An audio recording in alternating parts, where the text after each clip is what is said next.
Le Guinness Book des records, tout le monde connaît ce livre des records le plus célèbre du monde.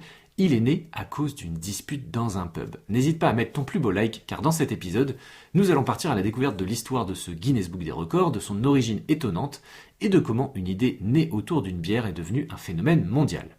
Tout commence en 1951. Hugh Beaver, directeur de la brasserie Guinness, participe à une partie de chasse en Irlande. Au cours de la soirée, une discussion éclate dans un pub.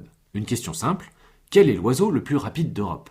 Les chasseurs débattent. Chacun est sûr de lui, mais personne n'a de réponse certaine. Et Hugh Beaver réalise alors quelque chose. Ce genre de débat arrive tout le temps dans les pubs, et il n'existe aucun livre qui rassemble ce type d'informations. Son idée est simple, il veut créer un ouvrage capable de trancher ce genre de discussion. Pour le réaliser, il fait appel à deux journalistes jumeaux, Norris McWhirter et Ross McWhirter, spécialisés dans la recherche de faits et de statistiques. En 1955, le premier Guinness Book of Records est publié. Au départ, il est distribué gratuitement dans les pubs britanniques. Mais le succès est immédiat. Les lecteurs adorent découvrir les records les plus étonnants, qui est le plus rapide, qui est le plus grand, qui est le plus fort, qui est le plus extrême. Et très vite, le livre devient un phénomène international.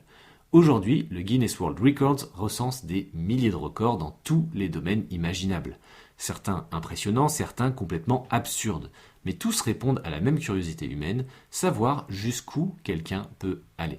Ce qui est fascinant, c'est que tout est parti d'un problème très simple, une dispute dans un bar qu'aucun livre ne pouvait résoudre, comme quoi parfois, une grande idée naît juste parce que quelqu'un voulait avoir raison.